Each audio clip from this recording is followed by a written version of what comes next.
Hello, everyone, and welcome back. If you are new, welcome to the Bougie Oreo. This is the final video in my three-part Black History Month series of things we as Black Americans learned during slavery that are holding us back from success today. In these videos, I discuss two topics, and each topic is broken into three parts. Number one, then, which provides context into the slave practice. Number two, now, how our current situation relates to our ancestors' lives as slaves. And number three, change. What do we need to change about how we live and behave now to move forward?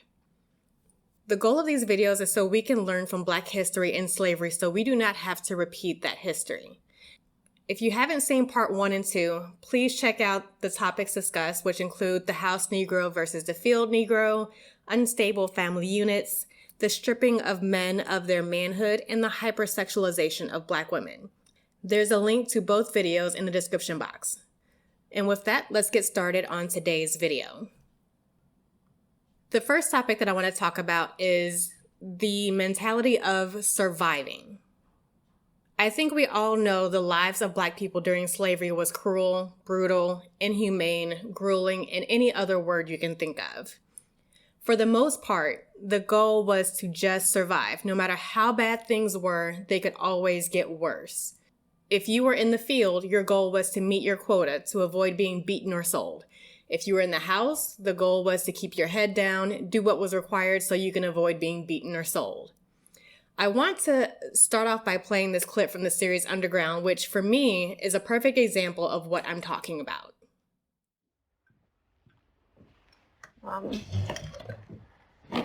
You ever think about another life? What you mean? He's always the cookhouse, the flower beds, the quarters. They've been the four corners of my entire world.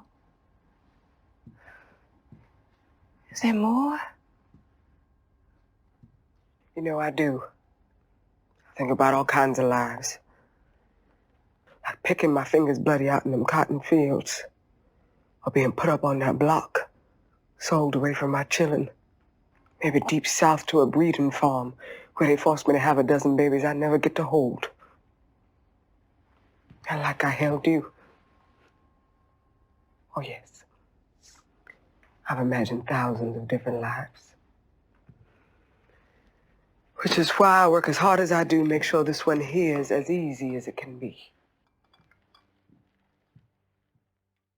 So in this clip, when Rosalie is starting to dare to dream about freedom for a better life, her mother squashes the fantasy and basically tells her to be grateful for the life she has instead of seeing potential for freedom. This survival mentality is likely the reason why only 2% of slaves ran away to seek freedom and a better life. So what does that mean for now? Well, currently, as of 2019, the median household income in the United States is $68,000, while the median Black household income is $45,000, while the white median income is $76,000. Now, before we jump down the systemic racism rabbit hole, I want to point out that the Asian median income is $98,000, which is above the white population, and the Hispanic median income is $56,000. So the question becomes, why are Black people at the bottom, and with not just white people, but Hispanics and Asians above us? I would argue that it's not just historical and systemic racism at the root of this problem, but more so the mentality within our culture. Other races, especially Asians, are raised to thrive, be the best, stand out, and work for more and more and more. Since slavery, we have been taught to survive. Just survive. Learn how to play the game, get your public aid, your Section 8 food stamps, and be grateful for what you have. Stay humble and meek, and count your blessings. We are taught to just survive. However, these other races are taught to dream and thrive and have ambition and take risks and go get the wealth and do more than just survive. So while we are busy just surviving and going to church listening to zealots tell us to count our blessings and wait for salvation for our prosperity, and listening to certain people tell us all the ways that our dreams could fail, For them, as a collective in America, survival is not enough, and the possibility of success is worth more than the risk of failure. So as long as we continue to just survive, every other group will continue to climb over us and leave us at the bottom. We will never have the American dream if we stop each other from daring to dream. For too long, we've been satisfied with survival, where we prevent ourselves from having ambition and pushing ourselves to develop the will and discipline to pursue our ambition.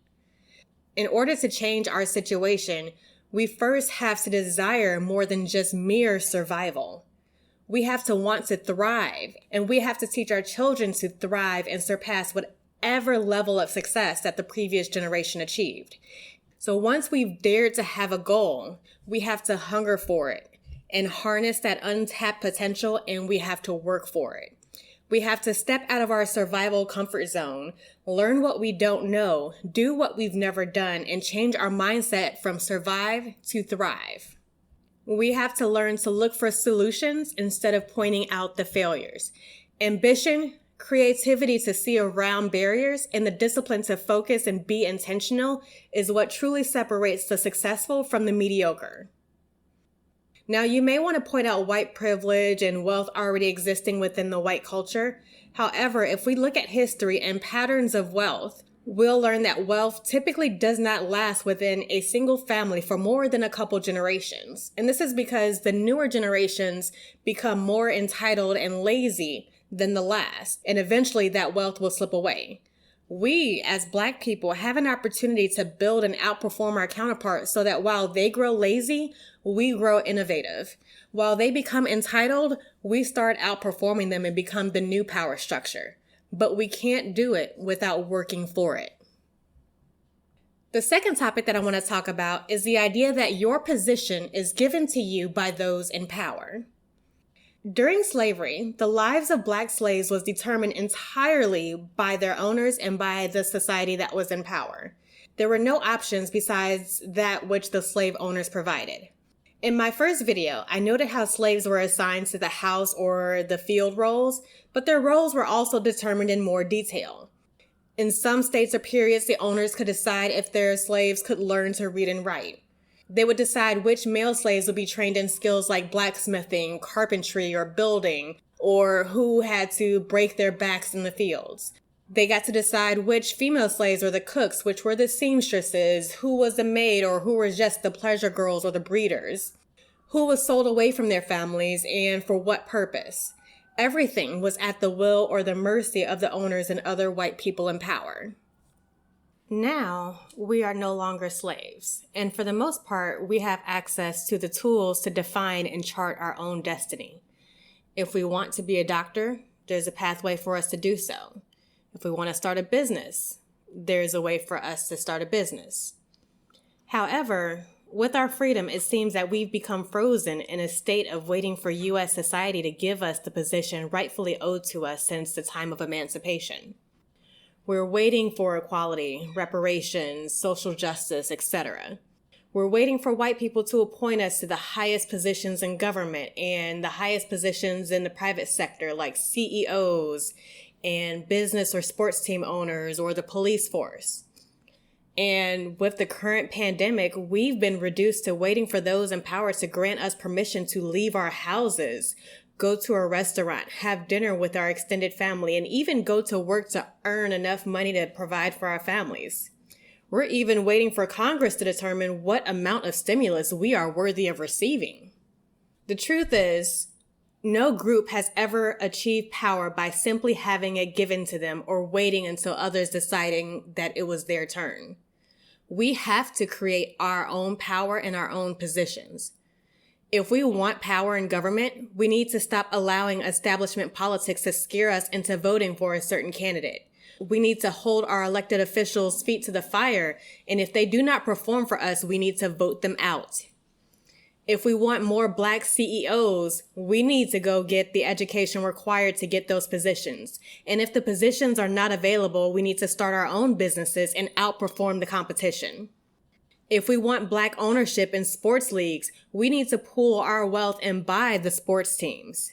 If we want a diverse and equitable police force, we need to join the police force and move up the ranks to become the change from within. Power is not given. Power is either made or power is taken. So let's stop waiting for others to give us what we deserve and let's make our own power and position. This is all I have to say for this final video in the Black History Month series. While there is much to be done policy-wise, there is just as much, if not more, to be done within our culture or within our individual selves. Hopefully you've gained some insight in how the legacy of slavery may be driving some of our behaviors and hindering our progress today. Let me know what you think in the comments section, and if you haven't done so, check out the first 2 videos. Feel free to hit the like and subscribe.